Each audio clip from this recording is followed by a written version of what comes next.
What if I told you there was a way to save time, stress less, and increase your profit? Welcome to the first episode of Hoard Less, Sell More. This series is designed to help you turn your crafts into profits the smart way. Today's episode, the very first episode, is going to be about batching. So let's talk a little bit more about why we want to batch, how it kind of works, and why it's so effective for your business. Batch everything. Now, that includes making your items, listing your items, packaging, taking photos, shipping. It is much easier and saves you a lot of time when you are batching tasks within a project and then as you prepare to list on a website. It improves your efficiency and workflow. And when you do those similar tasks back to back, you can set up your tools, your software, your workspace, and then get things done on a much faster scale. It boosts your creativity and quality, reduces that procrastination because you know you've dedicated that time and set aside all of those tools to get things done. And it creates more predictable schedules in the long run. This will help you free up your mental space and allowing you to get entire categories checked off your list, not just one tiny thing.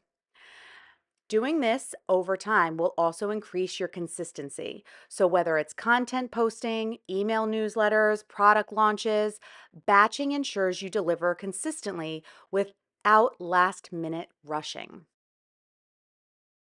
So batching is really simple. It is just grouping multiple tasks together, grouping similar tasks together, like painting everything all at once, sealing everything all at once, and packaging everything all at once.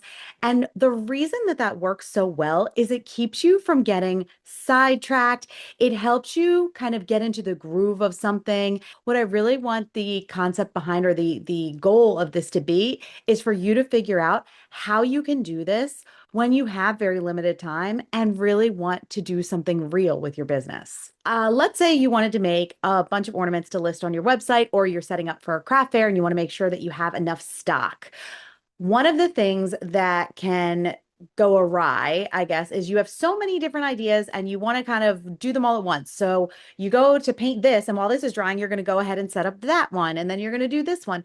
I have definitely been in those modes where I've wanted to try to like say, okay, I'm going to create 10 different crafts, but I'm going to be super efficient with my time because while this one's drying, I'll go ahead and paint that one the other color I want, and then this one. Well, one of the things that ends up happening in activities like that, or when you kind of set up your projects that way, is you get yourself kind of confused in what you're planning on doing in the first place.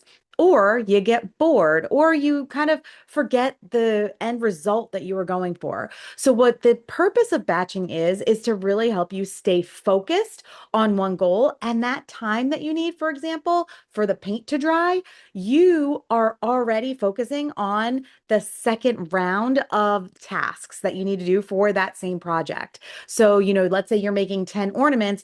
By the time the 10th ornament is painted, you can go back and seal the first one because that one's already dry. Those are the kinds of things that will really help you be more efficient with your business. 10 items individually might take you, let's say, 15 minutes per project, so 150 minutes. Okay. But if you batch them out, it might take you maybe, let's say, 110 minutes.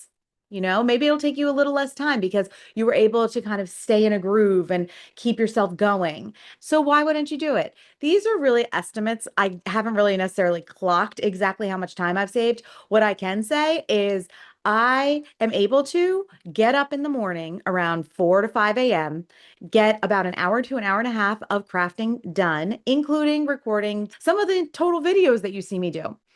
And then I'm able to move through the week. And by the end of the week, I have at least 20 things I can list on my website. That's the goal. That's the pace. That's what we're trying to do. If you're setting up for a craft fair, it works very similarly. You just want to make sure you have enough.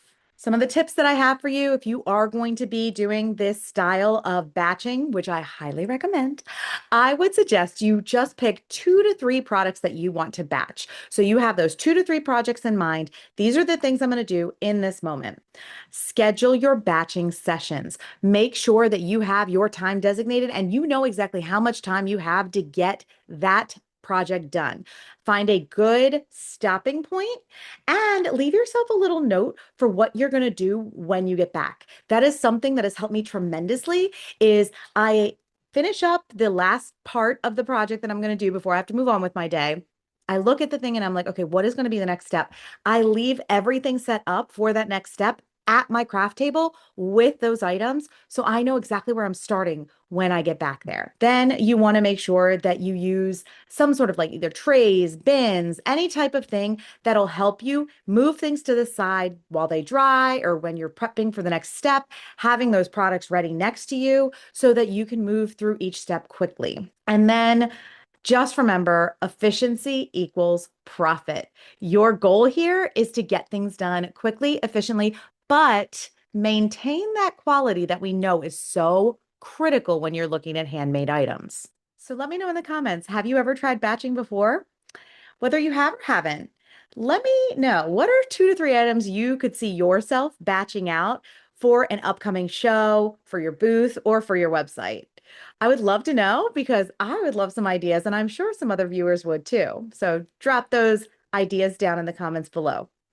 Now, this was the end of episode 1, but make sure you stay tuned because next week I'm going to show you how to price products so that you can actually make a profit without scaring your customers away. Next week's episode will be all about pricing. It was lovely hanging out with you today. Thank you so much. Let me know what you think about this series. And I promise you, by the end of these next several weeks, you're going to hoard less and sell more too. Have a wonderful day.